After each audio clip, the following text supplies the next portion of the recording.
President is said to be focused on 4 potential candidates. They are appeals court judges Amy Coney Barrett, Thomas Hardiman, Brett Kavanaugh, and Raymond Kethledge. Some sources tell CBS News the president is mostly focused on Kavanaugh and Hardiman. Senate Majority Leader Mitch McConnell has told the president those 2 picks may be the easiest to confirm.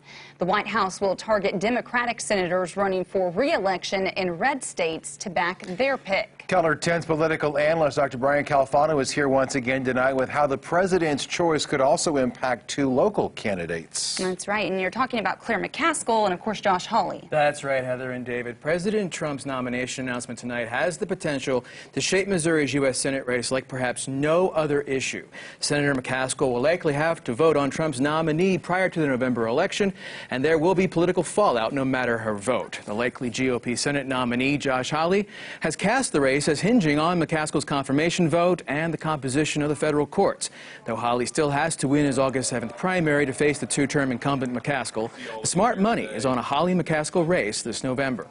So I guess our viewers probably want to know, why is this nomination so important to our country and to all of us and all of you out there as we move forward? Exactly, and 2 big reasons, David. First, the president is expected to nominate a federal judge tonight who would overturn the landmark 1973 Supreme Court decision in Roe v. Wade, which made abortion access a federal right. Now, the justice that Trump's nominee would replace, Anthony Kennedy, was not in favor of overturning Roe. Second, there are many social conservatives in our viewing area who want to see Roe overturned. In fact, it's not an exaggeration to say that this nomination is the ballgame for social conservatives and evangelical Christians in their support for Trump, which hasn't flagged despite allegations of misconduct that would have brought scorn from these voters in years past. What's interesting about a lot of this, though, is that judicial nominees usually respect the president before them of the Roe decision included in this. Exactly, and folks may have heard of the term settled law or stare decisis in regard to Roe, but here's the thing. Supreme Court precedent has been overturned by later courts on a litany of issues in years past, including on interracial marriage,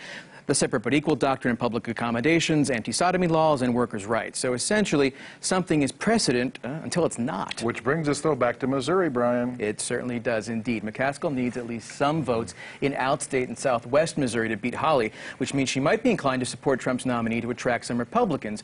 But a yes vote by McCaskill would also mean depressing turnout among Democrats in Kansas City and St. Louis. And McCaskill needs those cities to try to beat Hawley if she's going to have any kind of chance to put heat on the challenger. What Hawley is doing is putting heat on the incumbent and making this Senate race essentially a referendum on what is perhaps McCaskill's most important vote of her career. All right, Dr. Brian Calfano, thanks so much for joining us on this tonight.